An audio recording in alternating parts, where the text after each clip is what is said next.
ધોરણ 10 વિજ્ઞાનમાં પ્રકરણ 15માં આપણે લઈએ આપણું પર્યાવરણ, જેના ભાગ 1માં આપણે નિવસન તંત્રની ચર્ચા કરી.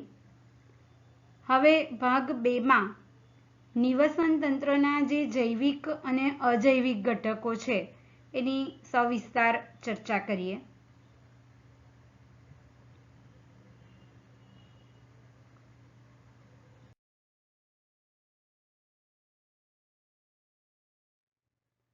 નિવસન તંત્રના ઘટકો તો આપણે ભાગ 1માં ચર્ચા કરી એમ નિવસન તંત્રના બે મુખ્ય ઘટકો છે, જૈવિક ઘટક અને અજૈવિક ઘટક.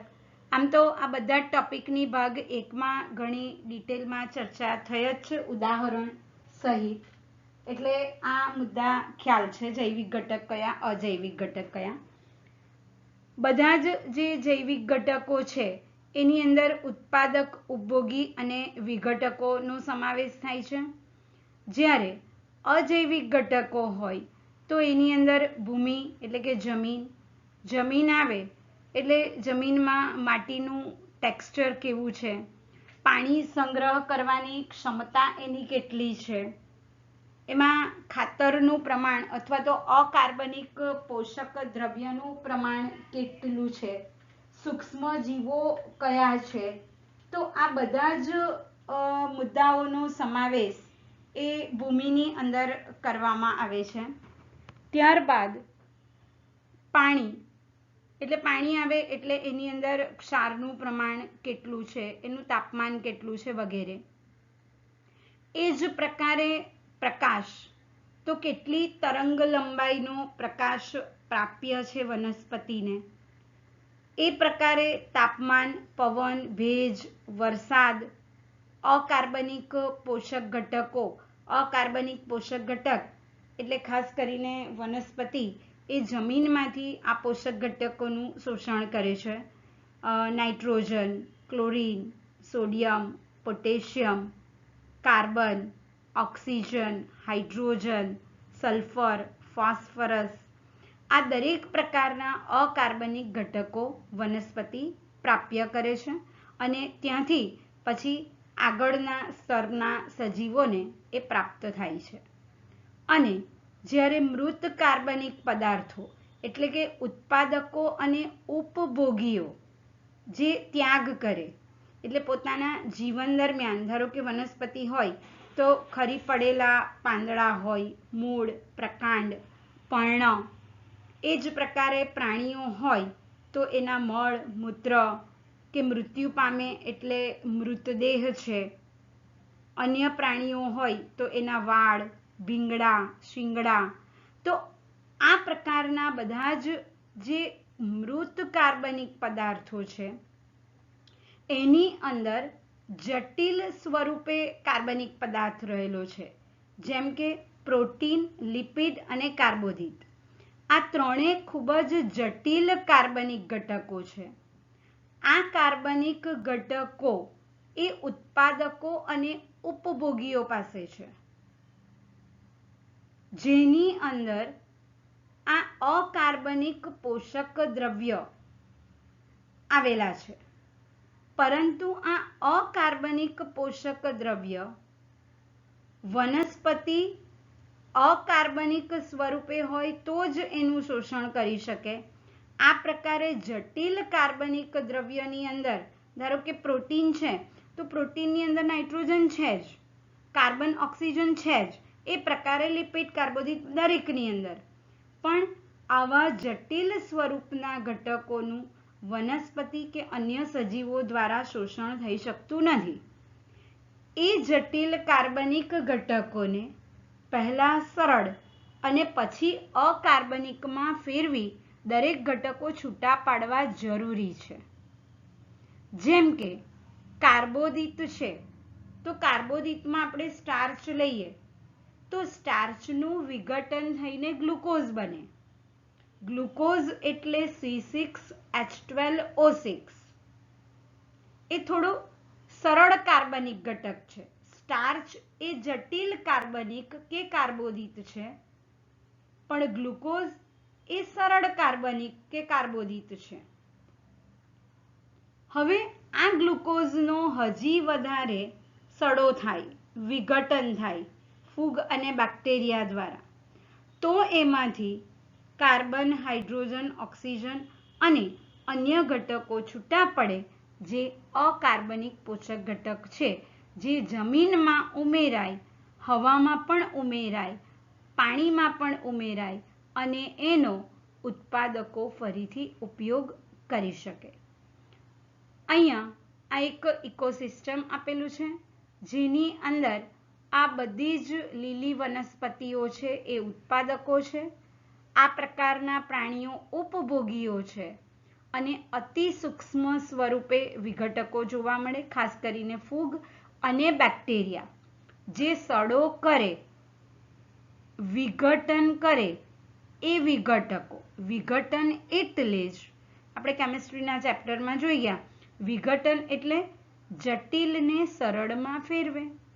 એટલે અહીંયા ફૂગ અને બેક્ટેરિયા વિઘટન તરીકેનું કાર્ય કરે છે અને કેટલાક નોન લિવિંગ એટલે જે અજૈવિક ઘટકો છે એ દરેક નિવસન તંત્રમાં જોઈ શકાય.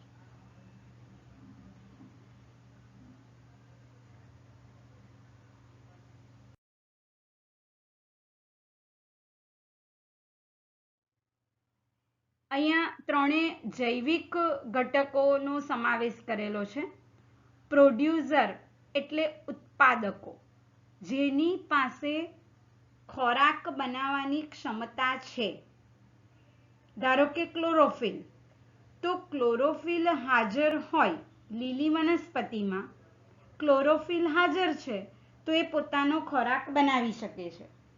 પણ કેટલાક પ્રકારની અન્ય વનસ્પતિ, ધારો કે લીલ, તો એ રેડ પણ હોઈ શકે, બ્રાઉન પણ હોઈ શકે, તો એની અંદર ક્લોરોફિલ એ, ક્લોરોફિલ બી, ક્લોરોફિલ સી ઉપરાંત ઝેન્થોફિલ, કેરોટીન, કેરોટીનોઇડ્સ આવા અલગ અલગ પ્રકારના રંજક દ્રવ્યો આવેલા છે.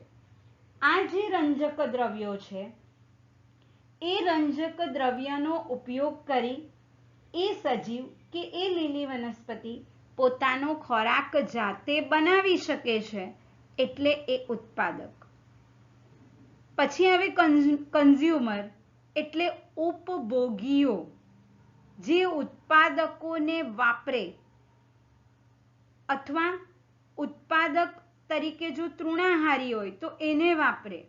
મતલબ જે સજીવો પોતાનો ખોરાક જાતે બનાવી શકતા નથી, એ અન્ય વનસ્પતિ કે પ્રાણીનો ખોરાક તરીકે ઉપયોગ કરે છે, એનું પાચન કરે છે અને એમાંથી પોતાના પોષક ઘટકો પ્રાપ્ય કરે, એ બધા ઉત્પાદકો, જેની પાસે આવું કોઈ પણ પ્રકારનું રંજક દ્રવ્ય આવેલું નથી, જેથી એ પોતાનો ખોરાક જાતે બનાવી શકે.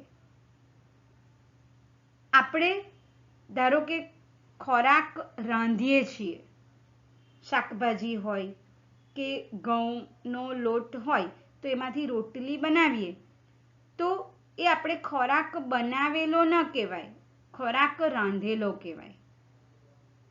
જે તૈયાર ખોરાક છે એ જટિલ છે, પચવામાં અઘરો છે, એટલે એને આ રીતે બાફીને, તળીને કે અન્ય કોઈ પણ પ્રક્રિયા કરીને એને સરળ અને સુપાચ્ય બનાવીએ છીએ.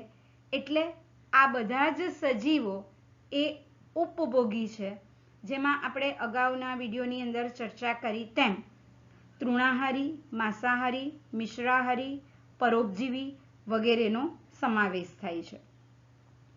અને નંબર 3, ડીકમ્પોઝર મતલબ વિઘટકો તરીકે ફૂગ અને બેક્ટેરિયા, જે ઉત્પાદક અને ઉપભોગીઓનો નકામો ભાગ ઉત્પન્ન થયો એનો સડો કરી એમાંથી પોતે પોષણ તો મેળવે જ છે.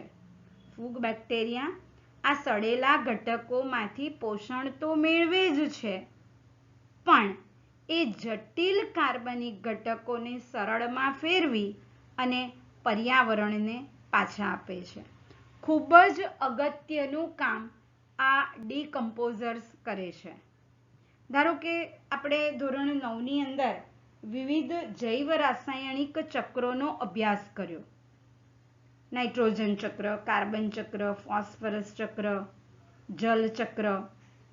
તો આ બધા જ નિવસન તંત્રમાં વિઘટકો ખૂબ અગત્યનો ભાગ ભજવે. આપણે નાઇટ્રોજન ચક્રની ચર્ચા કરીએ તો વાતાવરણમાં 78% નાઇટ્રોજન છે. આ 78% વાતાવરણનો નાઇટ્રોજન ખૂબ ઓછા સજીવો સીધો ઉપયોગ કરી શકે છે. યાદ કરો, રાઇઝોબિયમ નામના બેક્ટેરિયા, નોસ્ટોક અને એનાબીના પ્રકારની લીલ, આવા ખૂબ જ નીચલી કક્ષાના મોનેરા જૂથના આદિ કોષ કેન્દ્રી સજીવો નાઇટ્રોજનનો સીધો ઉપયોગ કરે છે. બાકી કોઈ વનસ્પતિ પ્રાણીઓ આ કાર્ય નથી કરતું.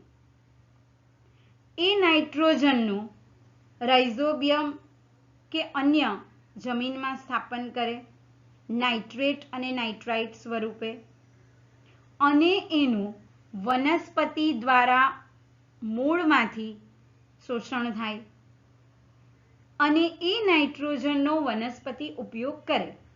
ધારો કે વનસ્પતિનું કોષરસ પટલ, તો એના બંધારણમાં પણ નાઇટ્રોજન જરૂરી છે. જ્યાં જ્યાં પ્રોટીન છે ત્યાં નાઇટ્રોજન જરૂરી છે, એનો વનસ્પતિ ઉપયોગ કરે. વનસ્પતિનો ખોરાક તરીકે ઉપભોગીઓ ઉપયોગ કરે, એટલે એ નાઇટ્રોજન ઉપભોગીઓને મળી ગયો. પણ પર્યાવરણમાંથી તો નાઇટ્રોજન ઓછો થઈ ગયો કારણ કે વપરાયો.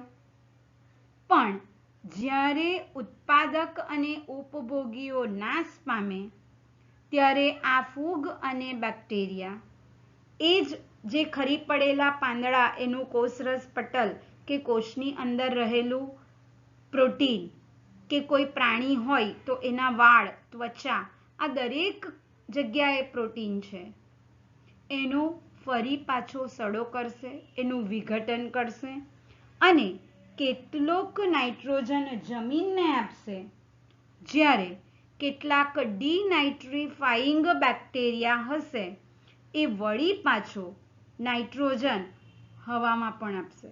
એટલે હવાની અંદર 78% નાઇટ્રોજનનું પ્રમાણ જળવાયેલું રહે. એટલે આવું ખૂબ જ અગત્યનું કામ આ વિઘટકો દ્વારા થાય છે.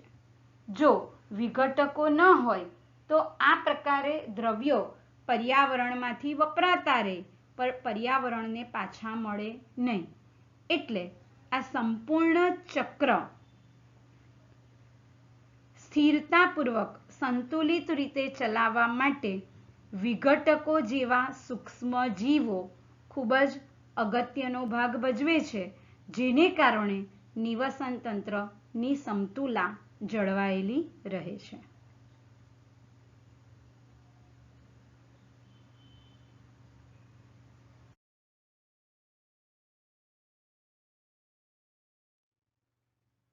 નિવસન તંત્રની અંદર બે પ્રકારના ઘટકો હોય, આપણે જોઈ ગયા, જૈવિક ઘટક અને અજૈવિક ઘટક.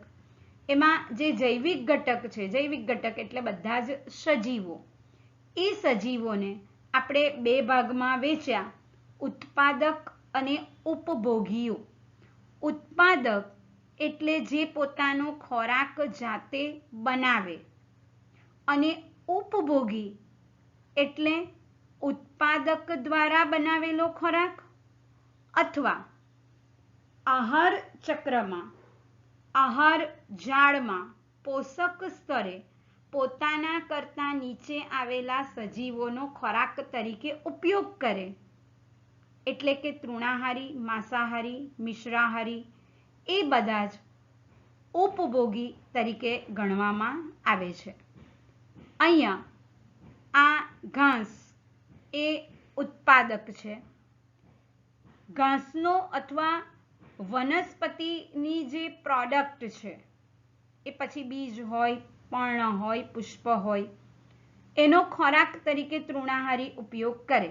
ધારો કે કીટક હોય તો કીટક પુષ્પની પરાગરજ અથવા એમાંથી રસ ચૂસશે તો એ આ કીટક એ વનસ્પતિનો ઉપયોગ કર્યો. ઉંદર એણે પણ વનસ્પતિનો ઉપયોગ કર્યો. સસલું એ પણ વનસ્પતિ ઘટકનો ખોરાક તરીકે ઉપયોગ કરે એટલે એ તૃણાહારી. આ જે કીટક છે એનો ઉપયોગ સીધો સાપે કર્યો એટલે અહીંયા સાપ એ માંસાહારી તરીકે આવશે. સાપ એ માત્ર કીટક નહીં, ઉંદરને પણ ખોરાક તરીકે વાપરે છે. એ જ પ્રકારે ઉંદરનો ખોરાક તરીકે ઉપયોગ કેટલાક મોટા પક્ષીઓ કરે, સાપનો પણ ખોરાક તરીકે ઉપયોગ મોટા પક્ષીઓ કરે અને કીટકોનો પણ ખોરાક તરીકે ઉપયોગ નાના મોટા પક્ષીઓ દ્વારા થતો હોય છે. અહીંયા બંને પક્ષીઓ બતાવેલા છે, ઈગલ છે અહીંયા. તો આ પ્રકારે અહીંયા એક સજીવનો ખોરાક તરીકે ઉપયોગ કોઈક એક જ સજીવ નહીં કરે, એક કરતાં વધારે સજીવો કરે છે. એટલે અહીંયા આ બધા જ સજીવો એ જાતે ખોરાક બનાવે તો ઉત્પાદક અને ખોરાકનો અન્ય સ્ત્રોત હોય તો એને ઉપભોગી તરીકે ઓળખવામાં આવે છે. આવા અન્ય ઉદાહરણ પણ લઈ શકાય, જેમાં આપણે હમણાં થોડી વાર પહેલા જ ચર્ચા કરી તેમ વનસ્પતિનો કીટક ઉપયોગ કરે, કીટકનો ઉપયોગ દેડકો કરે, દેડકાનો ઉપયોગ સાપ, સાપનો ઉપયોગ સમડી. આ જ પ્રકારે વનસ્પતિનો ઉપયોગ સસલું કરે, સસલાનો ખોરાક તરીકે સીધો ઉપયોગ અન્ય કોઈ માંસાહારી, ધારો કે વરુ છે, શિયાળ છે, વાઘસિંહ છે, સીધો ઉપયોગ કરી લે. એટલે આ પ્રકારે અહીંયા અનેક ઉદાહરણો આપણે ઉત્પાદક ઉપભોગીના ચક્રના આહાર ચક્ર જે છે એ જોઈ શકીએ.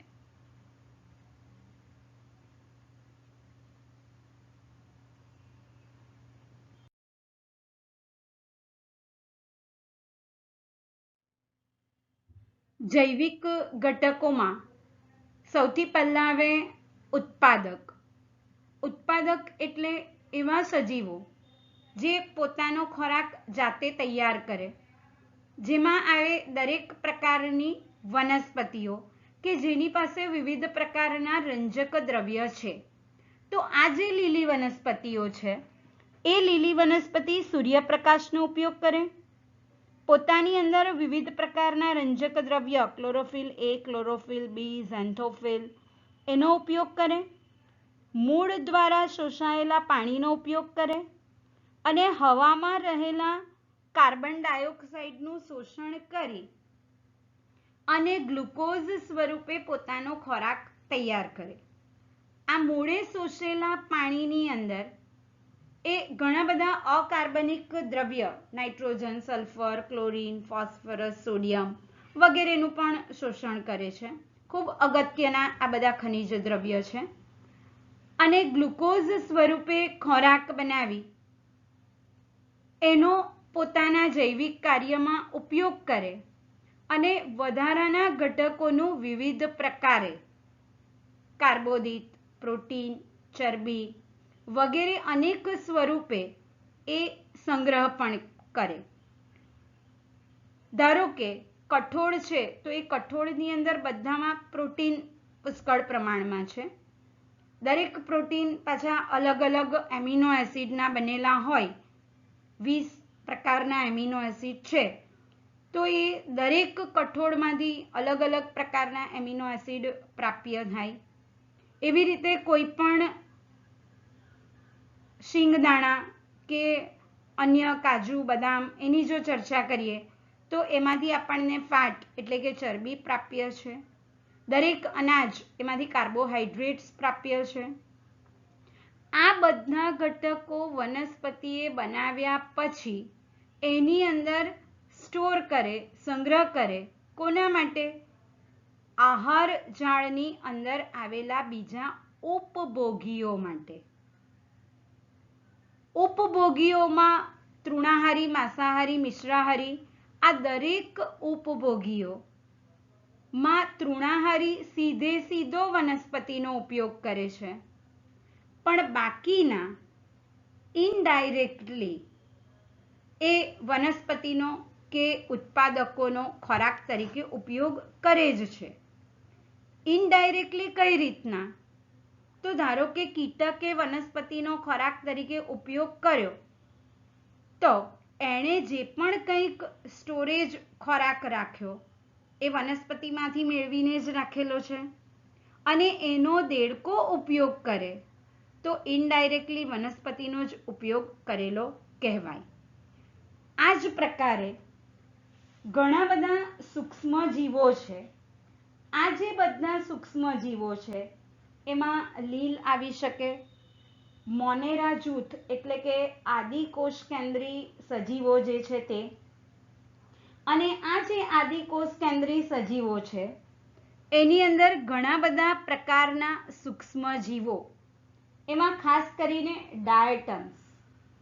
આ જે ડાયટમ્સ છે એ ડાયટમ્સ પણ પોતાનો ખોરાક જાતે બનાવે છે, અને એનો પાછો ખોરાક તરીકે એટલે કે ડાયટમ્સનો ખોરાક તરીકે ઉપયોગ પાછા અન્ય પ્રાણીઓ કરે છે.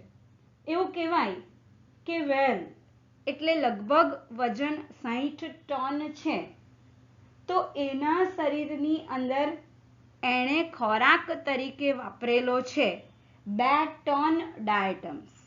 એટલે એના શરીરમાં 2 ટન ડાયટમ્સ પ્રાપ્ય થાય. એ જ રીતના અહીંયા દરિયા કિનારે આ પ્રકારે જે બ્લુઇશ રંગ દેખાય છે એ ખાસ કરીને માઇક્રો ઓર્ગેનિઝમ સૂક્ષ્માણુઓ છે, જે પ્લાન્ક્ટન્સ છે. પ્લાન્ક્ટન્સ બે પ્રકારના આવે, ફાઇટોપ્લાન્ક્ટન્સ અને ઝૂપ્લાન્ક્ટન્સ. એમાંના કેટલાક પ્લાન્ક્ટન્સ સૂક્ષ્માણુઓ એ આ પ્રકારે વિદ્યુત તરંગ સ્વરૂપે પ્રકાશ ઉત્પન્ન કરે છે. એટલે આવો રંગ રાત્રિ સમયે જોઈ શકાય છે. એટલે આ બધા જ જે સજીવો છે એ સજીવો ઉત્પાદક તરીકે કાર્ય કરે છે. આ પ્લાન્ક્ટન્સ પણ પોતાનો ખોરાક જાતે બનાવે છે, અને એની સંખ્યા પણ ઘણી વધારે છે. અને એવું કહેવાય કે આ જે પ્લાન્ક્ટન્સ છે એ સમુદ્રમાં જે પણ કોઈ ઉત્પાદકો છે, કુલ ઉત્પાદકો, એમાંથી 45% ખોરાક એ આ પ્લાન્ક્ટન્સ દ્વારા જ તૈયાર થાય છે દરિયાઈ નિવસન તંત્રમાં. એટલે ઉત્પાદક સ્વયંપોષી છે. નીલ રસ એટલે હરિત રસ આવેલો છે, હરિત દ્રવ્ય આવેલું છે. પ્રકાશ સંશ્લેષણ કરી પોતાના માટે અને અન્ય સજીવો માટે ખોરાક તૈયાર કરે. સ્થલજ નિવસન તંત્રમાં લીલી વનસ્પતિ ઉત્પાદક તરીકે કાર્ય કરે છે, અને જલજ નિવસન તંત્રમાં વિવિધ પ્રકારની લીલ, ખાસ કરીને લીલી જે લીલ છે, પછી બ્રાઉન આલ્ગી છે, આલ્ગી એટલે લીલ, અને એ જ રીતના રેડ આલ્ગી, રાતો સમુદ્ર, તમે નામ સાંભળ્યું છે. તો એ રાતો સમુદ્ર એ કંઈ પાણીનો રંગ રાતો નથી, તો એની અંદર જે આવેલી લીલ છે એ લીલનો રંગ રાતો છે, અને એ રાતો રંગની લીલ એને ફિયોફાઇસી જૂથમાં મૂકવામાં આવે, જેની અંદર ફ્યુકોઝેન્થિન નામનું બ્રાઉન કલરનું રંજક દ્રવ્ય આવેલું છે, એટલે એનો રંગ આવો છે. તો આ પ્રકારની દરેક જલજ વનસ્પતિઓ પણ ઉત્પાદક તરીકે કાર્ય કરે છે.